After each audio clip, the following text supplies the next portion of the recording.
आइए प्यारे बच्चों, क्लास 10 का ऑब्जेक्टिव मैथ का हर चैप्टर का पार्ट बाय पार्ट आपको हम समझा रहे हैं। इतना सरलतापूर्वक आपको सिखाया जाएगा हर चैप्टर का पार्ट बाय पार्ट, जो कि 2024 परीक्षा के लिए बहुत अनिवार्य है। और साथ ही साथ आपको 2 नंबर का भी जो क्वेश्चन परीक्षा में आएगा, जो 5 नंबर का भी क्वेश्चन आपका परीक्षा में आएगा, सबको आपको टच कराया जाएगा बहुत अच्छा से, जो परीक्षा के लिए अनिवार्य है। तो आइए सबसे पहले आपको वास्तविक संख्या के बारे में हम बता रहे हैं। पहला क्वेश्चन दिया है, किसी भी धनात्मक विषम पूर्णांक है, चाहे क्वेश्चन करेगा किसी भी धनात्मक विषम पूर्णांक का रूप होगा। तो जब भी आपको विषम पूर्णांक के बारे में पूछेगा तो सबसे पहले आप विषम पूर्णांक के बारे में समझिए क्या है। यानी विषम पूर्णांक यानी क्या? विषम संख्या। विषम पूर्णांक पूछेगा तो यानी विषम संख्या के बारे में सोचना है। तो विषम पूर्णांक, विषम संख्या क्या? 1, 3, 5, 7, 9। इसमें कि जो भी संख्या अगर क्वेश्चन में मिलेगा आप उसको उस पर टिक लगा देना है। यहाँ दिया है आपका 6p, 6p + 2, 6p + 3, 6p + 4। तो आपका विषम संख्या क्या है? 1, 3, 5, 7, 9। इसमें का संख्या 3 है जो यहाँ पर दिया हुआ है, आपको उस पर टिक लगा देना है। यानी विषम पूर्णांक के बारे में पूछेगा तो यानी 1 ऐड कर दीजिए, या तो 3 ऐड कर लीजिए, या 7 ऐड कर लीजिए, या 9 ऐड कर लीजिए, 11 भी कर सकते हैं। जो विषम संख्या उसको ऐड कर लेना है, वो आपका विषम पूर्णांक रूप हो जाएगा। साथ ही साथ आपको पूछ देगा सम पूर्णांक, उसके बारे में भी जानकारी ले लेते हैं। सम पूर्णांक क्या है? जब आपको विषम के स्थान पर सम पूर्णांक पूछेगा तो सम पूर्णांक बताने के लिए आपको क्या करना है? कुछ नहीं करना है, या तो लिख देना है 6p, जहाँ पर हम 1 जोड़ रहे थे, 3 जोड़ रहे थे, 5 जोड़ रहे थे, 7 जोड़ रहे थे, 9 जोड़ रहे थे, वहाँ पर आपको अब क्या करना है? 6p + 2 जोड़ना है, 6p + 4 जोड़ना है, यानी सम संख्या जोड़ना है। सम पूर्णांक पूछेगा तो सम संख्या जोड़ना है, विषम पूर्णांक पूछेगा तो विषम संख्या जोड़ना है। बस आपका इस तरह का क्वेश्चन एग्जाम में आता ही आता है। तो एक बार दिमाग में बैठा लीजिए, अगर इसी को पूछ देगा m के रूप में दे देगा, m + 1, m + 2, m + 3, कोई बात नहीं है। p है तो p लिखेंगे, m है तो m लिखेंगे। तो विषम पूर्णांक पूछेगा तो 1, 3, 5, 7, 9 ऐड कर देना है। सम पूर्णांक पूछेगा तो m + 2 लिख देना है, m + 4 लिख देना है, यानी m रहेगा तो m में जोड़ना है, p रहेगा तो p में जोड़ना है। सम पूछेगा तो 2, 4, 6, 8 जोड़ना है। विषम पूछेगा तो 1, 3, 5, 7, 9 जोड़ना है। विश्वास करते हैं कि प्यारे बच्चों सबको समझ में आ गया होगा। चलिए अगला क्वेश्चन की ओर हम बढ़ते हैं। अगला क्वेश्चन आपका दिया है 2.13, डबल 13, ट्रिपल 13 और डॉट डॉट डॉट दिया है। जो भी आपको इस तरह का क्वेश्चन मिलेगा, जिसका देखिए यहाँ पर क्या कर रहा है। सबसे पहले यहाँ पर 1 दिया है, उसके बाद डबल 1 दे दिया, उसके बाद ट्रिपल 1 दे दिया, यानी स्थिर नहीं है। ये आपका स्थिर नहीं है। स्थिर यानी क्या? इसका पुनरावृत्ति हो रही है। तो जब भी इस तरह का क्वेश्चन मिलेगा तो आपको सिर्फ अपरिमेय संख्या पर टिक मार देना है, बिना कोई डाउट का। क्या करना है? देख लेना है कि क्या क्वेश्चन क्या कर रहा है। तो यहाँ पर 1 बढ़ रहा है, यहाँ पर डबल 1, यहाँ पर ट्रिपल 1। जब भी इस तरह का कंडीशन आएगा तो आपको अपरिमेय संख्या पर टिक मार देना है। और इसी क्वेश्चन को देखिए, समझिए पहले, और इसी क्वेश्चन को ऐसा दे देगा 2.131313, यानी क्या? एक स्वभाव में बढ़ रहा है। एक स्वभाव में बढ़ रहा है, यानी इसको देखिए क्या करना है। इसको हम ऐसे भी लिख सकते हैं 2.13 पर एक रिंग। क्यों? क्योंकि 1, 3, 1, 3, 1, 3 एक जैसा बढ़ रहा है, और डॉट डॉट डॉट। तो एक जैसा बढ़ने का मतलब यह है कि उसको हम स्थिर कर सकते हैं रेकरिंग डालकर। तो जब भी आप रेकरिंग डालिएगा वो आपका परिमेय संख्या हो जाएगी। जहां पर आपको रेकरिंग मिलेगा और परिमेय के बारे में पूछेगा तो आप आंख मूंद कर उसको परिमेय संख्या मार सकते हैं। देखिए यहाँ पर दिया है 5.7 पर रेकरिंग। या तो क्वेश्चन पूछ देगा इसका सरलतम रूप लिखिए, या क्वेश्चन पूछ देगा आपको परिमेय संख्या लिखिए। सरलतम रूप में पूछेगा तो सरलतम रूप में लिख देना है, परिमेय संख्या बोलेगा परिमेय संख्या लिख देना है। बाकी जब भी रेकरिंग रहेगा तो समझ लीजिए आपका परिमेय संख्या है। प्यारे बच्चों, जब भी रेकरिंग रहेगा तब समझ जाइएगा आपका वो परिमेय संख्या है। इसको आइए सॉल्व करते हैं। कैसे दिया है 0.57 पर एकरिंग। तो 0.57 पर एकरिंग का मतलब आपका हुआ जितना संख्या पर एकरिंग दिया रहेगा उसके बदले में हम उतना 9 लिखेंगे। डबल दिया है तो डबल 9 लिखेंगे। अगर कट रहा है तो इसको काट देंगे। 3 से कट रहा है 19 बार में और 3 से कट रहा है आपका 33 बार में। ये आपका हो गया 19 बटा कितना 33। इसको सरलता रूप पूछेगा तो सरलता रूप में टिक मार देना है। पी बटा क्यू रूप में बोलेगा तो पी बटा क्यू रूप में टिक मार देना है। और प्रमेय पूछेगा तो प्रमेय पर मार देना है। जब भी आप देखिएगा रेकरिंग प्रमेय संख्या पर टिक मार देना है, कोई डाउट नहीं। अगला क्वेश्चन आपको दिया है 0.5 और 7 पर एकरिंग। यहाँ क्या क्वेश्चन में दिया था डबल पर एकरिंग और यहाँ दिया है आपका एक सिर्फ 7 पर एकरिंग। इसको समझते हैं। देखिए कैसे 5 7 हम आपको अभी बताए हैं कि जिस संख्या पर एकरिंग है उसके बदले में 9 लिख ले रहा है और जिस संख्या पर एकरिंग नहीं है उसको क्या करना है। तो प्यारे बच्चों जिस संख्या पर एकरिंग नहीं रहेगा उसके बदले में हम यहाँ पर 0 लिखते हैं। साथ ही साथ उस संख्या को घटाना भी है। यहाँ जो 5 पर एकरिंग नहीं उस 5 को यहाँ पर घटाना भी है। बस याद रखना है क्या कि जिस संख्या पर एकरिंग रहेगा उसके बदले में 9 लिखना है और जिस संख्या पर एकरिंग नहीं रहेगा उसके बदले में 0 लिखना है और साथ ही साथ उस संख्या को घटाना भी है। तो हम 5 को यहाँ पर घटा देंगे। कितना हो जाएगा प्यारे बच्चों आपका 52 और बटा में कितना हो जाएगा प्यारे बच्चों 90। हम यहाँ आपको 2 से काट रहे हैं। 2 से आपका कट रहा है 26 बार में, 2 से आपका कट रहा है यहाँ पर 45 बार में। गुजराती भाषा में बोल दिए 45 बोला जाता है प्यारे बच्चों, कोई बात नहीं। तो 26 बटा 45 ये आपका आंसर हो जाएगा। तो आशा है आपको समझ में आ गया होगा रेकरिंग के बारे में। रेकरिंग के बारे में यही समझना है। रेकरिंग दिया होगा परिमेय संख्या पर टिक लगा देना है। सरलतम रूप में बोलेगा तो जितना पर रेकरिंग है उतना 9 लिखना है और काट कर आंसर ला देना है। और यहाँ पर देखिए 1 पर रेकरिंग है तो 1 और 9 जिस पर नहीं है उसके बदले में 0 आपको पहले बता चुके हैं। साथ ही साथ उसको घटाना भी है जिस पर रेकरिंग नहीं है और घटा कर उसको कट रहा है तो उसको कटा देंगे। चलिए अगला सवाल देखते हैं। अगला सवाल आपका कह रहा है दशमलव प्रसार शांत या अशांत। ये तो आपको एक लाइन में समझाते रहे शांत अशांत। जीवन भर आप याद रखिएगा कि शांत अशांत क्या होता है। आइए बहुत अच्छा तरीका से आपको समझाते हैं शांत अशांत। शांत अशांत का नियम यही है, जब भी आपसे शांत अशांत पूछेगा तो एक बात दिमाग में डाल लीजिए प्यारे बच्चों, जब भी आपसे शांत अशांत पूछेगा तो एक लाइन में आंसर कैसे लाएं बता दे रहे हैं। शांत अशांत का रूल यही है, जैसे आपको लिख दिया है P बटा Q, तो ये Q जो आपका हर है हमको हर से मतलब है। क्या हर से मतलब है।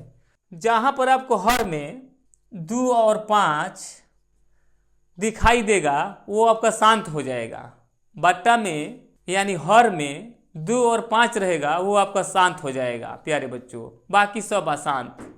एक लाइन में बता रहे हैं जिसका हर में 2 5 रहेगा शांत है, बाकी सब अशांत है। दिमाग में बैठा लो, जिसको लिखना है लिख लो प्यारे बच्चों। कोई भी संख्या हो उसका बट्टा यानी हर में 2 5 रहेगा शांत है, बाकी सब अशांत। इसमें हम देख रहे हैं किसके बट्टा में 2 5 है। यहाँ पर देख रहे हैं तो सब अलग अलग करके दिया है। तो जब अलग अलग करके दिया है तो उसको आप सॉल्यूशन करिएगा। काट छोड़कर कितना आ रहा है, 2 5 आ रहा है कि नहीं, किस में आ रहा है वो हम देखेंगे। तो आइए हम आपको समझा रहे हैं सी नंबर क्वेश्चन। आपका दिया है 343।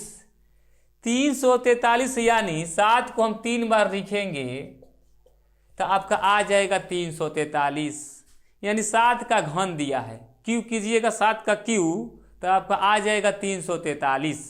और बाटा में आपका साथ ही साथ दिया है 2 के पावर 3 गुना 5 के पावर 3 गुना 7 के पावर 3। तो इसमें हम साफ साफ दिखाई दे रहा है कि 7 के पावर 3 से ये तीनों 7 कट जाएगा। ऊपर आपका बच जाएगा 1 और नीचे बच जाएगा 2 के पावर 3 और 5 के पावर 3। आप कोई भी ऑप्शन में मिलाकर देखिएगा तो 2 5 नहीं आएगा। यानी शांत अशांत पूछेगा, इसमें क्या रहे बाटा में देखिए 2 5, 2 कितना भी रहे 5 कितना भी रहे उससे मतलब नहीं है। मतलब सिर्फ इससे है कि बाटा में 2 5 है कि नहीं, इसके अलावा कोई शब्द है, कोई अंक है, नहीं है। नहीं है तो आपका क्या है, शांत है। यहाँ पर 2 2 को दे देगा और 5 8 को दे देगा, कोई बात नहीं। यहाँ पर 5 आपको 4 को दे देगा, 2 आपको 10 को दे देगा, कोई बात नहीं। सिर्फ ये देखना है 2 5 वो आपका शांत है, बाकी सब अशांत। तो हम आशा करते हैं प्यारे बच्चों सबको समझ में आ गया होगा। तो आइए प्यारे बच्चों अगला सवाल देखते हैं। 192 के अभाज्य गुणनखंड में 2 का घात। कोई भी हिसाब इस तरह का आएगा, घात पूछेगा, तो सबसे पहले इसको अभाज्य गुणनखंड निकालना है। जैसे आपका 152 दिया है तो 152 को 2 से काटेंगे तो 2 से 9 बार में 18, ये आपका हो जाएगा 6 बार में 12। नहीं आएगा प्यारे बच्चों आप 2 से भाग भी दे सकते हो। 2 से 9 बार में 18 और यहाँ 1, यहाँ 2 6 का 12, 96 आ गया। फिर इसको 2 से काटेंगे 4 बार में, ये 8 बार में। फिर इसको 2 से काटेंगे 24 बार में। फिर इसको 2 से काटेंगे 12 बार में। फिर इसको 2 से काटेंगे 6 बार में। फिर इसको 2 से काटेंगे 3 बार में। जब भी इस तरह का हिसाब आएगा और जिस संख्या के बारे में पूछेगा, 2 का घात पूछेगा, 3 का घात पूछेगा, आपसे 5 का घात पूछ देगा, कोई परेशानी नहीं।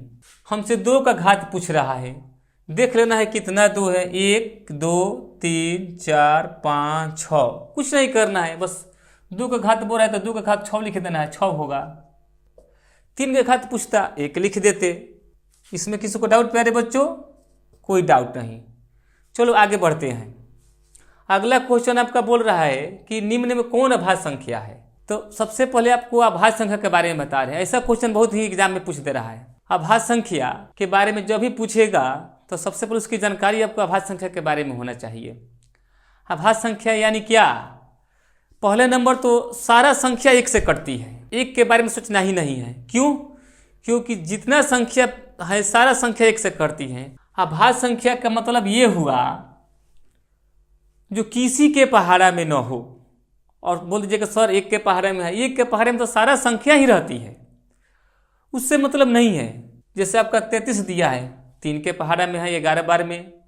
39 दिया है, 13 के पहाड़ा में है 3 बार में। आपका 88 दिया है, 2 के पहाड़ा में है 44 बार में। आपका 31 दिया है, 1 से मतलब नहीं है, 31 सिर्फ 31 के पहाड़ा में है, बाकी किसी संख्या के पहाड़ा में नहीं है। जो किसी के पहाड़ा में न हो उसी पर टिक लगा देना है, वो यानी वही आपका अभाज्य संख्या है। कंफर्म प्यारे बच्चों? आशा करते हैं आपको समझ में आ गया होगा अभाज्य संख्या। अगला क्वेश्चन आपको कह रहा है कौन सा युग में सअभाज्य संख्या है। ओहो हो, बहुत अच्छा क्वेश्चन दिया है प्यारे बच्चों। कौन सा युग में सहभाज्य है? क्या बात है, देखिए इसको बहुत अच्छा तरीका से आपको समझाते हैं। आपको दिया है 14 35। सहभाज्य का मतलब समझ रहे हो? क्या समझ रहे हो? देखो आपको समझा रहे हैं। सहभाज्य संख्या के बारे में जब भी आपसे पूछेगा तो देख लेना है ऑप्शन में क्या क्या दिया है। यहाँ पर दिया है 14 35, यानी 7 के पहाड़ा में 14 भी है, 7 के पहाड़ा में 35 भी है। ये आपका आंसर नहीं होगा। सहभाज्य का मतलब ये हुआ 18 दिया है 6 के पहाड़ा में, 6 के पहाड़ा में आपका 25 नहीं है। 18 3 के पहाड़ा में है, 3 के पहाड़ा में आपका 25 नहीं है। सहभाज्य का मतलब ये होगा कि दोनों संख्याएं एक ही के पहाड़ा में नहीं होना चाहिए। आराम से आप टिक मार दीजिएगा बी नंबर, कोई डाउट नहीं। देखिए आप आपका सी नंबर दिया है, 13 के पहाड़ा में 52 है, 7 के पहाड़ा में 21 है और 7 के पहाड़ा में आपका 84 भी है, 62 84। तो जब भी आपको सहभाज्य संख्या के बारे में पूछेगा तो आपको देख लेना है कि दोनों संख्या एक ही के पहाड़े में तो नहीं है ना, वहीं आपको सहभाज्य हो जाएगा। किसी को डाउट? कोई डाउट नहीं। आइए अगला क्वेश्चन आपको समझा रहे हैं। पाई के बारे में पूछेगा कि पाई क्या है, चाहे पूछ देगा पाई बटा 3 क्या है, पाई बटा 5 क्या है, पाई बटा 2 क्या है। यानी कुल मिलाकर बात यह है कि जहां पर भी आपको पाई दिखाई देगा आपको आंख मूंद कर परिमेय संख्या मार देना है और परिमेय संख्या लिख देना है। कोई परेशानी नहीं ना। जब भी आपको पाई दिखाई देगा, पाई के बारे में आपका क्वेश्चन पूछेगा, आपको सिर्फ अपरिमेय संख्या पर टिक मार देना है। कोई बोलेगा प्यारे सर 3.14 क्या है, 3.14 आपका तो पाई का मान है। तो जब भी आपको दशमलव में संख्या रहेगी और डॉट डॉट डॉट डॉट नहीं रहेगा, वो आपका पी बटा क्यू के रूप में लिख सकते हैं, यानी ये आपका परिमेय संख्या हो जाएगा। पाई रहेगा तो परिमेय मारना है, दशमलव में दिया रहेगा तो परिमेय मारना है, कंफर्म मारना है, कोई डाउट नहीं। अगला क्वेश्चन आपका कह रहा है ए और बी अभाज्य संख्या का मौसम होगा। तो प्यारे बच्चों हम सबको यही बताएंगे सबको कि जब भी अभाज्य संख्या का मौसा पूछेगा, चाहे ए बी हो, चाहे पी क्यू हो, एम एन हो, चाहे काहे न 3 5 हो, तो आपको क्या करना है, अभाज्य संख्या का मौसा पूछेगा, एक आंसर मार देना है। क्या मार देना है? एक आंसर। सी नंबर में दिया है ए और बी अभाज्य संख्या है, इसका मौसा पूछेगा तो क्या मारना है? एक मारना है। पी क्यू पूछेगा, एक मार देना है। 3 5 पूछेगा, एक मार देना है। कोई भी अभाज्य संख्या उसका आंसर आप एक मार दीजिएगा। साथ ही साथ आपको हम समझा रहे हैं, मौसा आपका एक होगा, आपसे पूछ देगा कि लौसा क्या होगा। तो जब भी आपसे अभाज्य संख्या का लौसा पूछेगा तो दोनों संख्याओं को गुना कर देना है। क्या कर देना है प्यारे बच्चों? दोनों संख्याओं को गुना कर देना है। देखिए कैसे, ए और बी को गुना करेंगे तो हो जाएगा ए बी। तो आप जब आपसे पूछेगा ए और बी अभाज्य संख्या है तो इसका लौसा क्या होगा, तो ए बी को गुना करके ए बी लिख देंगे। यानी पूछ देगा कि 2 अभाज्य संख्या का लौसा क्या होगा। 2 अभाज्य संख्या आपको दिया होगा 3 5, तो सिंपल सी बात है कि 3 5 का जो भी आपको लौसा पूछेगा तो गुना कर देना है। 3 5 15। किसी को डाउट प्यारे बच्चों? कोई डाउट नहीं।